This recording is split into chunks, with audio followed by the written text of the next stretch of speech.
to talk about the mystery of tax havens and how this gets cleared up is the editorial director of Newsmax Financial Newsletters, Jeff Yastine. Jeff, we welcome you back to America's Thank you, Forum. JD. Thank you, Francesca.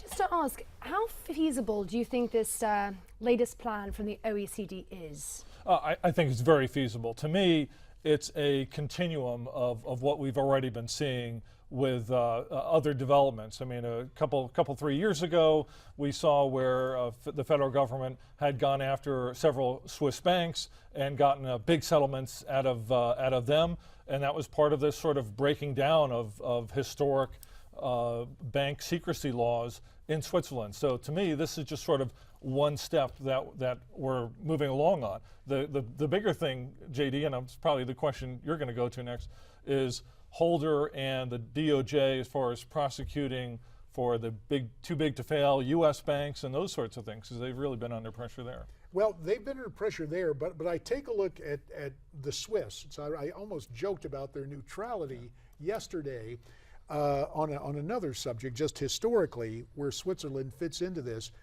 But in a broader sense, what has taken so long? Is it just this being very unique to those sovereign states and they don't want to surrender these things, or the complications of international law and tax policy lead to, I guess, a need to very carefully write proposals and proposed regulations?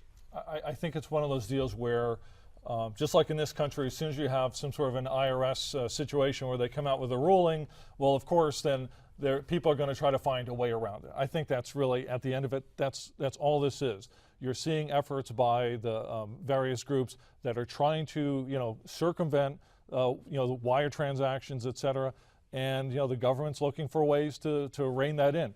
The OECD and these bigger efforts to rein in Singapore and Switzerland are part of that.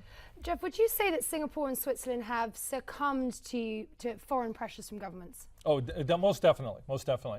I think it's one of those things where we're really looking at the federal government putting pressure on them, and they've been doing this for years. That's what I was saying, as far as they've been after the Swiss, the various Swiss banking authorities to do this for quite some time. So I don't see this as any big change. It's just one more step towards having, for better, for worse, a very integrated, taxation and information sharing system, which you can see the good things and the bad things coming out of that. Before we change subjects, just one question. It interests me, with money and the attraction of money, not everybody signed on to this treaty.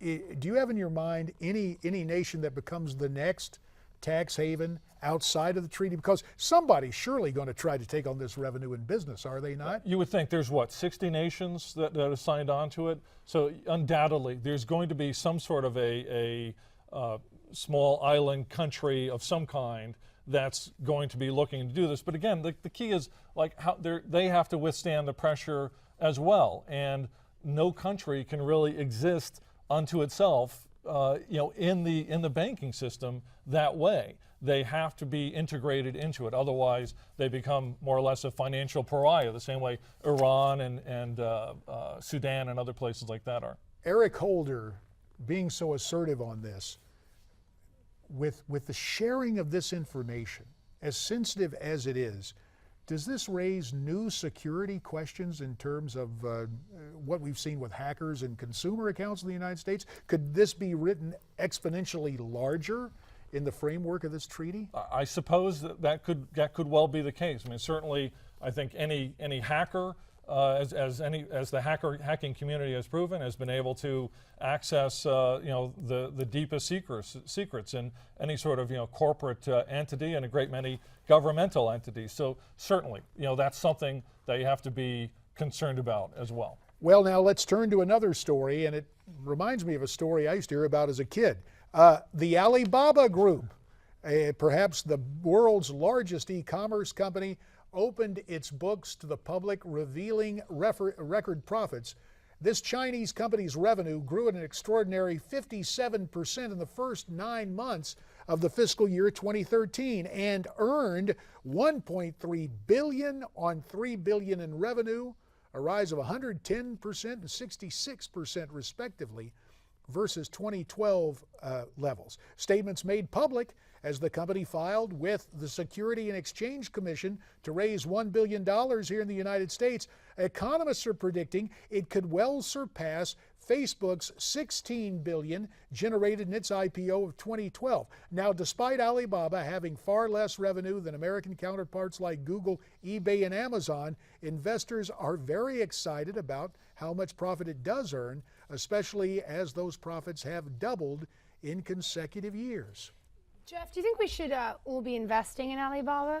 I don't think so. There's a reason why Alibaba is listing here as opposed to, they tried to list in Hong Kong, but Hong Kong financial authorities did not like the sort of opaque nature of their reporting requirements, and they didn't like the fact that the way the structure of the board is, they can't actually have as independent of a board, representing not just the company insiders, but also the shareholders. In this country, quite often somebody doesn't like the way a company is being run. They buy a 5 or 10% stake. They agitate to the board of directors to put 1 or 2 of their own people on there, and they go from there. You can't do that with Alibaba.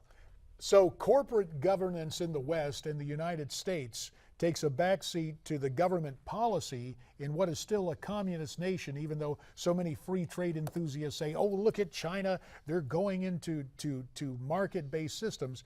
So these philosophical disagreements and really communist doctrine works against Alibaba on the international stage. But it does. You can certainly argue that, but remember, they did actually succeed in getting, or will be succeeding in getting a listing in this country. It's just a matter of when that IPO actually comes off. Well, and that leads to the question, can this growth be sustained? I don't think so. And I have to tell you, whenever you see a company that has 80% market share, as Alibaba does when it comes to the consumer to consumer retail market, and they have a big chunk of the business to consumer retail market in China, you just have to wonder how much more can they really grow. The other key is Alibaba is really more, their dominance is in the PC area. China is where we were about 4 or 5 years ago in terms of mobile usage. Data has been very expensive, so data plans and all that, people have been reluctant to do that. But now we're getting a lot more smartphone incursions into the Chinese market, and mobile usage favors a couple of different companies. One's called Tencent, Tencent.com, and they're pairing up with another company, Chinese, called JD.com. Oh, I like that name of that company, if it's the way I spell. Francesca, about a minute left. You got the last question. I just want to ask you, if the company performs well overall, why should the performance of its separate websites and services be of importance to investors? I'm not sure I follow you when we say that. At this stage, sort of, or in fact, do you think this may be the case with Alibaba, that if the company performs well overall, should the performance of its separate websites and services be of importance to the investors themselves? I don't think so. The key is just how much revenue flows to the parent company and how are they doing with it. You mean it's money? The bottom line, all the technology, it's money. In any language, That's JD.com. what I understand. Yeah, I like that JD.com. It sure does. Or the Chinese talk about the Guangxi. Hey, we'll be back with more on America's Forum. Stay with us.